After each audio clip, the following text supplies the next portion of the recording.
સ્વાધ્યાય 6.3 દાખલા નંબર 10 તમારી સમક્ષ અહીંયા છે. અહીંયા શું છે કે એક ત્રિકોણ એબીસી દોરો. ઓકે, પહેલા આપણે અહીંયા જોવાનું છે કે જે સમરૂપ આપી દીધા હોય ને એ પ્રમાણે દોરવાનું છે. એક ત્રિકોણ એબીસી દોરવાનું છે અને એક ત્રિકોણ કયું દોરવાનું છે? એફઈજી. અહીંયા જોઈને દોરવાનું છે એટલે તમને કોઈ દિવસ કોઈ પણ તકલીફ નહીં થાય. ઓકે, તો એબીસી પહેલા દોરી નાખો. અહીંયા દોરી નાખું છું હું એબીસી, એ બી સી. ઓકે, હવે એ ઉપર છે તો આ એફ પણ ઉપર જ રહેવો જોઈએ, એટલે ખાસ અહીંયા ધ્યાન રાખજો. એ ઉપર લખ્યો છે તો અહીંયાથી એફ ઉપર લખવાનો છે. ઓકે, અહીંયા ઈ અહીંયા બી છે ને તો અહીંયા ઈ અહીંયા રાખવાનો છે અને અહીંયા સી છે તો જી અહીંયા રાખવાનો છે. જો એ એફ હોવો જોઈએ, એ શું છે? એફ છે. બી એ ઈ હોવો જોઈએ, બી એ શું છે? ઈ છે. સી એ જી હોવો જોઈએ, સી એ શું છે? જી છે. પછી હવે તમારે કોઈ તકલીફ પડવાની નથી. હવે શું કીધું છે? ખૂણો એસીબી નો દ્વિભાજક. આ એસીબી છે એનો દ્વિભાજક. દ્વિભાજક એટલે બે ખૂણા સરખા. આ ખૂણો 1 કહી દઉં ને ખૂણો 2 કહી દઉં. આ બંને ખૂણા સરખા હશે. ખૂણો 1 બરાબર ખૂણો બી, કારણ કે અહીંયા કહી દીધું છે ખૂણો એસીબી નો દ્વિભાજક છે સીડી. સીડી શું છે? દ્વિભાજક છે. આ ખૂણો 1 બરાબર ખૂણો 2 જે આપેલ છે, જોયું અહીંયા આપેલું દ્વિભાજક એટલે બંને ખૂણા સરખા. આવું શું છે? આપેલ છે. સેમ પ્રોસેસ અહીંયા કરીએ તો આનો દ્વિભાજક શું છે? EGF નો દ્વિભાજક. EGF નો દ્વિભાજક છે GH. શું છે? GH. એટલે ખૂણો 3 બરાબર ખૂણો શું થઈ ગયો? 4 થઈ ગયો. ખૂણો 3 બરાબર ખૂણો શું થઈ ગયો? 4. જે પણ આપણને શું છે? આપેલ છે. હવે જો તો કે હવે આપણે સાબિત શું કરવાનું છે? અહીંયા જો CD ના છેદમાં GH બરાબર AC ના છેદમાં FG. CD ના છેદમાં GF આના છેદમાં આ બરાબર AC ના છેદમાં આ. એટલે મતલબ કે આ જોતા એટલી ખબર પડે કે આ બંને ત્રિકોણને જો હું આ બંને ત્રિકોણને ઉપરના બંને ત્રિકોણને જો હું સમરૂપ સાબિત કરી દઉં તો સમરૂપ ત્રિકોણના અનુરૂપ ખૂણાઓ સમાન હોય તે પ્રમાણે હું આ લખી શકું. તો આપણને ગોલ મળી ગયો. આપણને શું મળી ગયું? ગોલ મળી ગયો. આપણે આ સાબિત કરવા માટે આ ઉપરના બંને ત્રિકોણને શું કરવું પડશે? તો કે સમરૂપ સાબિત કરવા પડશે. શું સાબિત કરવું પડશે? સમરૂપ સાબિત કરવા પડશે. ઓકે, તો કાંઈ વાંધો નહીં. અહીંયા આપણને આપેલું છે, જો આ આપેલું છે ને લખી નાખો. શું આપેલું છે? તો કે ખૂણો એબીસી સમરૂપ ત્રિકોણ એફઈજી. શું આપેલું છે? ત્રિકોણ એબીસી સમરૂપ ત્રિકોણ એફઈજી આપેલું છે. તો હું લખી શકું ખૂણો સી બરાબર ખૂણો જી. ખૂણો સી બરાબર ખૂણો જી આવું હું લખી શકું. અને બાજુમાં રીઝન શું લખવાનું? ઓકે, સમરૂપ ત્રિકોણના અનુરૂપ ખૂણાઓ સમાન હોય. અનુરૂપ ખૂણાઓ સમાન હોય એટલે હું આવું લખી શકું. હું આ આપેલું છે ને એબીસી સમરૂપ ત્રિકોણ એફઈજી એના ઉપરથી લખી શકું ખૂણો એ બરાબર ખૂણો એફ, ખૂણો બી બરાબર ખૂણો ઈ, ખૂણો સી બરાબર ખૂણો જી, બધું જ લખી શકું. પણ મારે અત્યારે આની જરૂર છે. ખૂણો સી બરાબર ખૂણો જી. ખૂણા સી ને આ ખૂણો સી છે, આ ખૂણો સી છે, આ ખૂણો સી છે આખો. તો એની જગ્યાએ હું ખૂણો 1 વત્તા ખૂણો 2 લખી શકું. ઓકે, ખૂણો સી ની જગ્યાએ શું લખી શકું? ખૂણો 1 વત્તા ખૂણો 2. ખૂણો જી, આ ખૂણો જી છે, આ ખૂણો જી છે, આ ખૂણો જી છે. તો એની જગ્યાએ હું લખી શકું 3 વત્તા 4. ખૂણો 3 વત્તા 4. ખૂણો 3 વત્તા 4. હવે મારે ખૂણો 1 અને ખૂણો 3 સરખા કરવા છે. કયા સરખા કરવા છે? કારણ કે આપણે આ બંને ત્રિકોણને સમરૂપ સાબિત કરવાના છે. એની માટે હું આ બે ખૂણાને સરખા કરું છું. 1 અને 3 સરખા કરવા છે તો આ 1 એઝ ઇટ ઇઝ રાખું છું, આમ નામ રાખું છું. અહીંયા ખૂણા 2 ની જગ્યાએ આને હું કહી દઉં સમીકરણ 1 અને હું કહી દઉં સમીકરણ 2. હવે ખૂણા 1 ની જગ્યાએ હું ખૂણા 2 ની જગ્યાએ હું ખૂણો 1 લખી શકું સમીકરણ 1 પ્રમાણે. ખૂણા 2 ની જગ્યાએ હું ખૂણો 1 લખી શકું. અહીંયા ખૂણો 2 છે એની જગ્યાએ હું શું લખું? ખૂણો 1. ખૂણો 3 આમ નામ. ઓકે, અહીંયા બરાબર છે ભાઈ. અહીંયા શું છે? ઓકે, અને આ ખૂણો 4 છે તો ખૂણો 4 ની જગ્યાએ હું શું લખી શકું? ખૂણો 3. ખૂણો 1 વત્તા ખૂણો 1 એટલે 2 ખૂણો 1 થાય.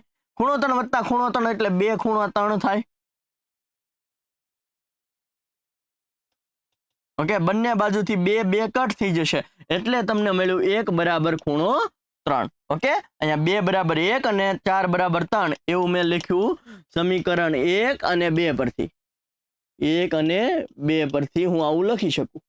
ઓકે, ખૂણો 1 અને ખૂણો 1, બે ખૂણો 1 થઈ ગયો, ખૂણો 3 વત્તા ખૂણો 3, બે ખૂણા 3 થઈ ગયા અને બંને બાજુથી 2 કટ થઈ ગયા એટલે ખૂણો 1 બરાબર શું મળી ગયું? ખૂણો 3 મળી ગયું. આ મળ્યું. ઓકે, આ ખૂણો આપણને મળી ગયો છે. હવે જોજો AC અને FG તો સરખા જ છે. ઓકે, AC અને FG કેવા છે? સરખા છે. ચાલો પછી જે છે મતલબ બાજુ સરખી મળી ગઈ. હવે CD અને હવે આપણને જો આ બે ખૂણા સરખા મળી ગયા છે, બરોબર છે. પછી આ AC અને આ FG બંને સરખા અહીંયાથી જ આપણે કહી શકશું. ઓકે, AC અને FG. અને બીજું શું કહી શકું તો કે ભાઈ BC નું કાંઈ કામ નથી, AC તો થઈ ગયું છે. ઓકે, પછી AB નું પણ કાંઈ કામ છે નહીં. ચલો જોઈએ છે. D માં છેદે છે EFG વિભાજક છે, FE ને H માં છેદે છે અને આ બંને ત્રિકોણ આવું હોય તો આપણે આવું સાબિત કરવાનું છે. ઓકે, ચલો હવે હું આવું લખી શકું ને આને ઉપરથી જો ખૂણો A બરાબર ખૂણો F લખી શકું અહીંયાથી. અહીંયાથી જ હું લખી શકું. શું લખી શકું? ખૂણો A બરાબર ખૂણો F લખી શકું ને અહીંયાથી.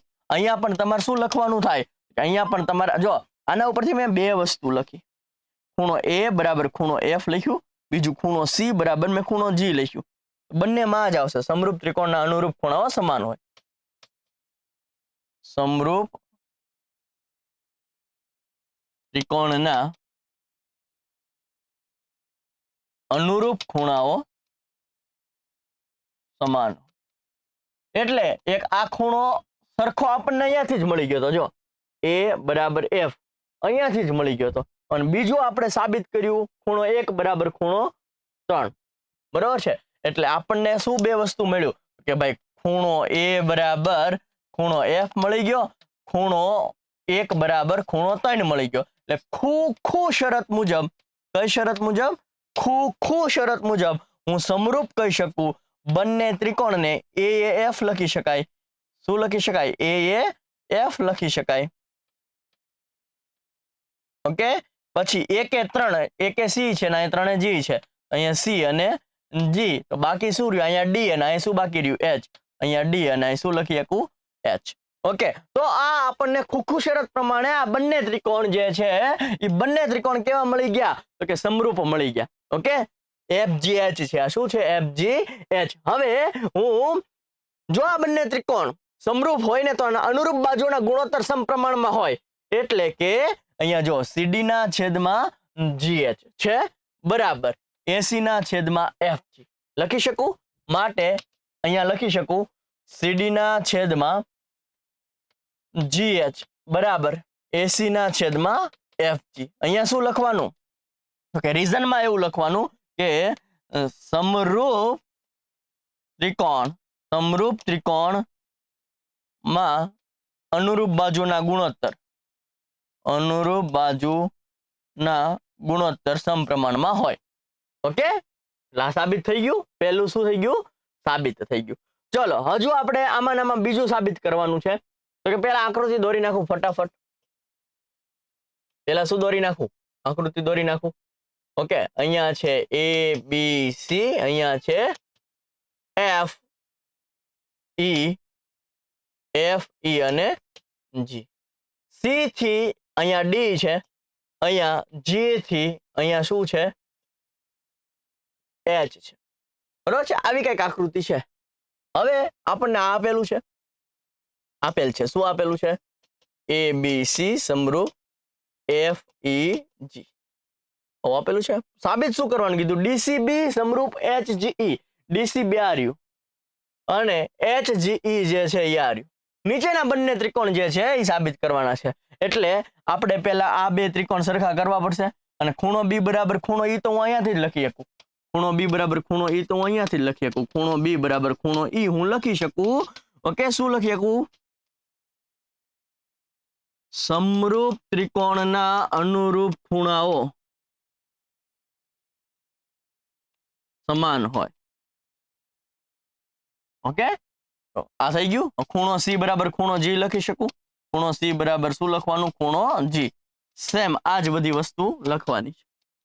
ઓકે, આ ખૂણો C એટલે હું આવું લખી શકું ને 1 2 3 અને 4 આપણને ખબર છે ખૂણો 1 અને ખૂણો 2 સરખા છે, ખૂણા 3 અને ખૂણા 4 સરખા છે. ખૂણો C એટલે શું થશે કે 1 + 2 થશે. ખૂણો G એટલે શું થશે કે 3 + 4 થશે. આ વખતે તમારે શું કરવાનું છે તો કે અહીંયા ખૂણો 2 બરાબર ખૂણો 4 સાબિત કરવાનો છે. એટલે ખૂણા 1 ને અહીંયાથી ખૂણા 1 ની જગ્યાએ હું ખૂણો 2 લખી શકું. આ ખૂણો 2 એઝ ઇટ ઇઝ. ખૂણા 3 ને હું શું લખી શકું ખૂણો 4 લખી શકું. ખૂણા 3 ની જગ્યાએ હું ખૂણો 4 લખી શકું અહીંયાથી વત્તા ખૂણો 4 એઝ ઇટ ઇઝ. ખૂણો 2 વત્તા ખૂણો 2 શું થશે 2 ખૂણો 2. ખૂણો 4 વત્તા ખૂણો 4 શું થશે 2 ખૂણો 4. બંને બાજુથી 2 2 કટ થઈ જશે તો શું થશે ખૂણો 2 બરાબર ખૂણો 4. એટલે આના ખૂણો સરખો થઈ ગયો. જો આપણને શું મળ્યો કે ભાઈ ખૂણો 2 બરાબર ખૂણો 4 મળ્યો. પછી ખૂણો B બરાબર ખૂણો E આપણને ખબર જ છે. ખૂણો B બરાબર ખૂણો E જે આપણને અહીંયાથી મળ્યું જ છે જોયું અહીંયા.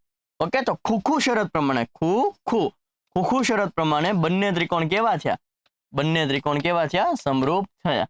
ઓકે DCB અને HGE. ઓકે જો BAE છે BAE પછી આ 2 એ 4 એટલે CAG હોવું જોઈએ. CAG છે ને આ વધ્યું. ઓકે ડન થઈ જાય છે. અને આ ત્રીજો જે છે એ આપણે પહેલા સાબિત કર્યો જ છે એવું લાગે તો આપણે ફરીવાર સાબિત કરી નાખીએ. જો શું છે જે આપણે પહેલું સાબિત કરવાનું હતું ને સાબિત કરવા માટે આ સાબિત કરવું પડતું હતું પછી જ એના અનુરૂપ બાજુના ગુણોત્તર સમાન મળતા હતા બરોબર છે. પણ તમને કદાચ ન સમજાણું હોય તો આ ફરીવાર સાબિત કરી દઉં છું. આ ઈજી છે. ઉપરના જે ત્રિકોણ આપણે સમરૂપ સાબિત કર્યા હતા ને ઈ જ છે. ઉપરના ત્રિકોણ આપણે સમરૂપ સાબિત કર્યા હતા ને ઈ જ છે. ઓકે પણ તમે જો પહેલા દાખલામાં સાબિત કર્યા ને તો અહીંયા લખી નાખવાનું કે ઉપર સાબિત કરેલ છે. ઓકે ચાલો હું તમને ફરીવાર દેખાડી દઉં કે શું છે ભાઈ. તો અહીંયા છે ABC આ રહ્યું ABC. FEG અહીંયા શું આવશે FEG. ઓકે અહીંયાથી આમ લઈ લ્યો અહીંયાથી આમ લઈ લ્યો CDGH ખૂણો 1 ખૂણો 2 ખૂણો 3 ખૂણો અહીંયા જો અહીંયાથી A બરાબર F લખી શકું. ખૂણો A બરાબર ખૂણો F લખી શકું. હે ને આપેલું છે આના ઉપરથી ખૂણો A બરાબર ખૂણો F લખી શકું. અહીંયા શું લખવાનું કે સમરૂપ ત્રિકોણના અનુરૂપ ખૂણા સમાન હોય. અહીંયાથી હું લખી શકું ખૂણો C બરાબર ખૂણો G. ખૂણો C બરાબર ખૂણો G. ખૂણો C એટલે ન્યા લખી શકું 1 + 2. ખૂણો G ન્યા લખી શકું 3 + 4. ઓકે હવે ખૂણો 1 આમ નામ બરોબર છે. આ 2 ને હું ખૂણો 1 લખી શકું કારણ કે ખૂણો 1 ને ખૂણો 2 સરખા છે ને ખૂણો 3 ને ખૂણો 4 સરખા છે કારણ કે દ્વિભાજક છે. તો ખૂણો 2 ની જગ્યાએ હું ખૂણો 1 લખી શકું.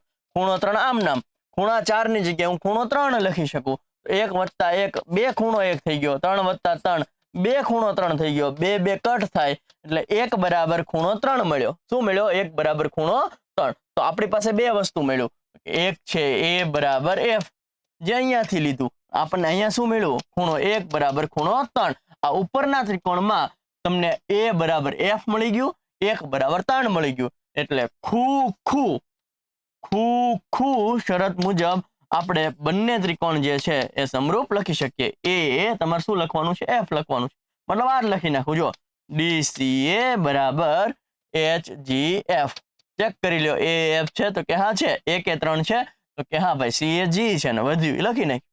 ઓકે અને આ જ વસ્તુ આપણે પહેલા પ્રશ્નમાં પણ આ સાબિત કર્યું હતું. આ સાબિત કરીને પછી પહેલા પ્રશ્નનો જવાબ જે હતો ને એ લખી નાખ્યો હતો કારણ કે પછી આપણે લખી શકીએ કે આ DC ના છેદમાં HG બરાબર CA ના છેદમાં GF બરાબર DA ના છેદમાં HF લખી શકીએ જો સમરૂપ હોય તો. કારણ કે સમરૂપ ત્રિકોણના અનુરૂપ બાજુનો ગુણોત્તર કેવો હોય સમપ્રમાણમાં.